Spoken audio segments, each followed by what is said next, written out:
pense que vous avez déjà vu sur une étiquette de vin la mention de cru, peut-être sous forme de cru classé, grand cru, premier cru par exemple. Ce que je vous propose dans cette nouvelle leçon vidéo, ça va être de voir de manière très simple et très résumée à quoi correspond la notion de cru. Est-ce que ça veut dire nécessairement que le vin va être meilleur? Quelle est la différence entre les crus, entre les différentes régions? Donc en fait, ce que je vous propose ici, c'est un peu de revoir des bases, parce que c'est vraiment des notions essentielles qu'il faut que vous ayez en tête en tant que dégustateur, puisqu'on parle un peu aussi de lecture d'étiquette. Quand on consulte une étiquette, il y a des mentions obligatoires, d'autres qui ne le sont pas, et dans certains cas, on peut avoir ce terme cru qui apparaît. Donc, je vais vous proposer de déjà définir ensemble qu'est-ce que c'est qu'un cru, et puis je vais vous montrer aussi de manière la plus simple et la plus résumée possible la logique de classification des vins, la logique des crus en l'occurrence, en fonction des régions viticoles. Donc, je ne vais pas rentrer dans le détail des classements des crus par région, c'est pas le but ici. Mon but, c'est de rester sur un format court. Je vais essayer en tout cas de faire quelque chose de court, en faisant un petit panorama global pour qu'à l'issue de cette vidéo, vous sachiez exactement à quoi correspond le cru. Et puis, pour que la prochaine fois que vous voyez un vin où il y a mentionné cru d'une manière ou d'une autre sur l'étiquette, que vous sachiez à quoi ça correspond. Comme toujours, enfin comme souvent en tout cas dans ces vidéos, je vais vous montrer un petit schéma que j'ai fait qui vous permet de résumer de manière simple cette classification des vins. Vous le savez, ce schéma vous pouvez le télécharger, c'est dans le kit du dégustateur, c'est comme toujours le premier lien que vous avez en descriptif de cette vidéo. Alors, je commence par une petite définition très rapide. Vous savez que parfois on peut utiliser le terme cru pour simplement désigner un vin. On parle du vin d'un vigneron, on dit que c'est un joli cru par exemple. Dans ce cas-là, l'emploi du terme cru, c'est un terme générique, simplement qui désigne un vin, et c'est pas dans ce sens-là que je vais vous en parler dans cette vidéo. Parce que au-delà de ce terme générique, donc vous l'avez compris, autour duquel il n'y a aucune réglementation, il existe aussi la notion de cru qui, elle, est bien réglementée et qui participe à la classification des vins. Alors, pour faire très simple, déjà le truc à retenir, c'est que la notion de cru, ça désigne simplement un haut niveau de qualité, enfin un niveau de qualité, on va dire un supérieur, au sein des appellations de vin. Donc au sein des appellations, ce qu'on appelle les AOC, appellations d'origine contrôlée, ou AOP, appellation d'origine protégée, comme par exemple Saint-Estèphe, Pauillac en Bordelais, Gevrey-Chambertin en Bourgogne. Donc au sein de ces appellations, on peut avoir la notion de cru qui apparaît. Et quand vous avez la notion de cru, ça se rapporte à un niveau premium en termes de qualité du vin. Je mets quand même des guillemets sur un niveau premium en termes de réglementation en tout cas. Alors, avant de rentrer dans les distinctions par région viticole, le truc aussi de base à avoir en tête, c'est que parfois, au sein d'une même région viticole, on a plusieurs niveaux de crus. On a donc une hiérarchisation des crus. La hiérarchisation des crus, elle est très simple.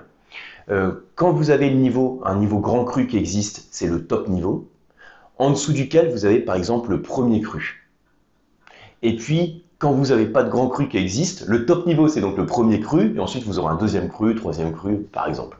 C'est juste la logique globale, je ne rentre pas dans la classification par région. Mon idée ici c'est plus de vous donner une hiérarchisation, toute région confondue, malgré les différences de vocabulaire et terminologie qu'on a autour des crus en fonction des régions.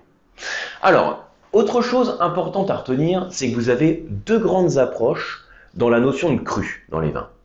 Il y en a une que je vais appeler l'approche bordelaise et l'autre l'approche bourguignonne.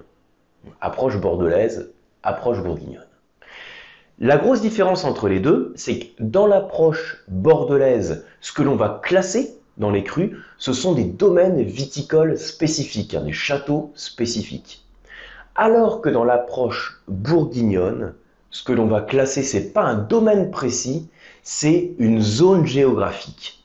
Donc je fais un schéma comme ça. Alors, vous voyez ici, j'ai imprimé le schéma. C'est un petit peu amélioré sur cette vidéo. C'est pas fait simplement à la main parce que ça aurait été, comme j'ai pas une très jolie écriture, ça aurait été difficilement lisible. Comme j'ai mis un peu de texte, j'ai choisi de vous l'imprimer directement. Donc approche bordelaise, c'est basé sur le domaine viticole. versus l'approche bourguignonne, qui est basée sur une zone géographique. Donc la zone géographique, ça peut être une commune, un lieu-dit, ça peut être une parcelle de vigne. Dans tous les cas, c'est une zone géographique.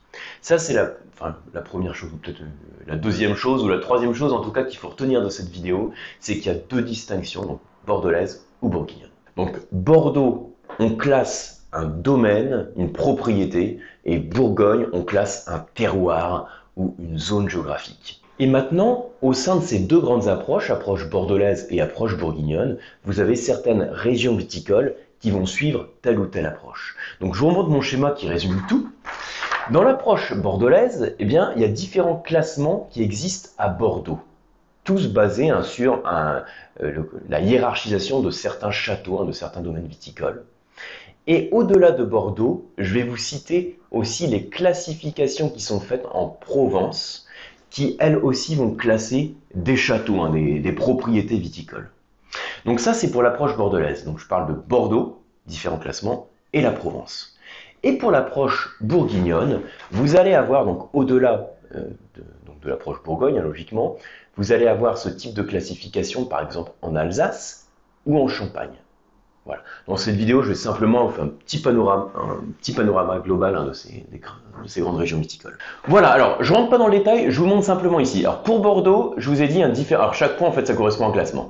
Le Médoc, donc au sein du Médoc et au sein des liquoreux, donc j'ai mis Sauternes, vous avez un classement qui est très connu, le plus ancien et celui qui a la plus forte notoriété, c'est le classement de 1855, comme l'année, comme vous en doutez, qui a été établi pour l'exposition universelle de 1855. Il se basait sur le prix, en fait, le prix des vins. Et il y a comme ça un certain nombre de châteaux qui sont classés. Alors je vais parmi le nombre de châteaux, donc 61 châteaux qui sont classés et qui sont répartis sur différents niveaux. Donc par exemple, premier cru classé, ensuite deuxième cru classé, troisième cru classé, quatrième, ainsi de suite jusqu'au cinquième cru classé. Donc au sein des premiers crus classés, vous avez par exemple Château Margaux, ou Château Mouton Rothschild, ou Château Lafite Rothschild, ou Château Aubryon. Au sein des vins liquoreux, c'est un petit peu la même approche. Vous avez en fait donc d'abord le premier cru supérieur qui est constitué d'un seul château, un château d'Yquem, et ensuite le premier cru et second cru. Donc les premiers crus et les seconds crus, au sein de Sauternes. Et puis, au-delà de ce classement de 1855, vous avez un classement au sein des Graves, où on prend un certain nombre de crus classés, d'autres classements au sein du Médoc, qui comprend les crus bourgeois ou les crus artisans, et ensuite au sein des Saint-Émilion Grand Cru. Alors, Saint-Émilion Grand Cru, c'est le nom d'une appellation, d'une zone géographique. Sur l'étiquette, c'est écrit AOC Saint-Émilion Grand Cru. Et donc, au sein de cette appellation, vous avez des châteaux qui sont à leur tour hiérarchisés au sein de ce qu'on appelle le classement des Saint-Émilion et qui vont être hiérarchisés en crus classés. Donc vous avez d'abord le premier grand cru classé A, enfin les premiers grands crus classés A, les premiers grands crus classés B et ensuite les grands crus classés 1, donc le reste des châteaux. Et à chaque fois que vous avez affaire à un vin, donc là en l'occurrence sur la classification dont j'ai parlé, qui fait partie d'un de ces classements, sur l'étiquette, vous aurez la mention qui apparaîtra. Donc par exemple cru bourgeois ou par exemple premier grand cru classé. Et au-delà de ces classifications qu'on a dans le Bordelais, qui ont donc l'approche bordelaise par propriété viticole, vous avez la classification de châteaux, de propriétés en Provence qui suit la même logique. Je vous l'ai mis là. En Provence, on a aussi un certain nombre de châteaux, donc je crois que c'est 18, qui ont la notion de cru classé, comme par exemple le Clos Mireille, Château du Galoupet, c'est différents domaines de Château de Saint-Martin aussi, différents comme ça domaines de Provence. Ça c'est l'approche bordelaise. Et ensuite, vous avez donc l'approche bourguignonne. Donc ce sont, comme je vous disais, en Bourgogne, des parcelles de vignes au sein desquelles vous pouvez avoir différents domaines viticoles qui ont droit donc à la mention de cru. Donc vous avez deux grands niveaux dans la classification des crus de Bourgogne. Vous avez le grand cru et le premier cru. Donc un exemple simple, au sein par exemple de l'appellation Chassagne-Montrachet, donc Chassagne-Montrachet en Bourgogne, vous allez avoir des parcelles qui ont le droit à la mention de grand cru.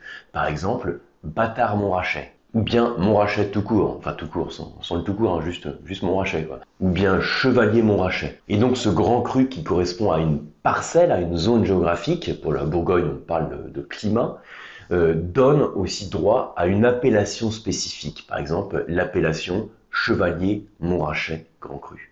Donc là, vous l'avez compris, hein, en Bourgogne, grand cru, c'est le top niveau. Et ensuite, vous avez la notion de premier cru, qui correspond aussi à certaines parcelles. Alors, j'y passe pas plus de temps sur un panorama rapide. Ensuite, même logique en Alsace, vous avez un certain nombre de terroirs, un certain nombre de lieux-dits qui ont le droit à l'expression grand cru, comme par exemple Eichberg, Käferkopf, c'est-à-dire que sur l'étiquette, ce serait écrit Grand Cru Käferkopf, encore Osterberg, pour vous donner quelques exemples. Et puis ensuite, donc sur la liste, hein, je vous ai mis aussi, on a cette même logique qui va être en Champagne, où on va retrouver cette notion de Grand Cru et de Premier Cru. Donc là, pour la logique en Champagne, hein, quand je dis qu'on est dans l'approche bourguignonne, c'est parce que c'est encore une classification par zone, mais là, ce sont des communes qui sont classées et qui ont droit ou non à la notion de cru. Donc dans les grands crus, hein, vous avez par exemple Bouzy ou Ambonnay, ou encore Cramant, pour vous donner quelques exemples. Donc voilà pour ce petit panorama global. Donc ce schéma, vous le retrouvez aussi directement dans les infographies qui sont dans le kit du dégustateur que vous pouvez télécharger en dessous. L'idée dans les travaux pratiques, c'est à chaque fois que vous dégustez un vin, alors vous regardez l'étiquette, hein, le but c'est essayer de localiser le vin, de connaître son ou ses cépages, d'en savoir plus sur le vin qu'on va déguster.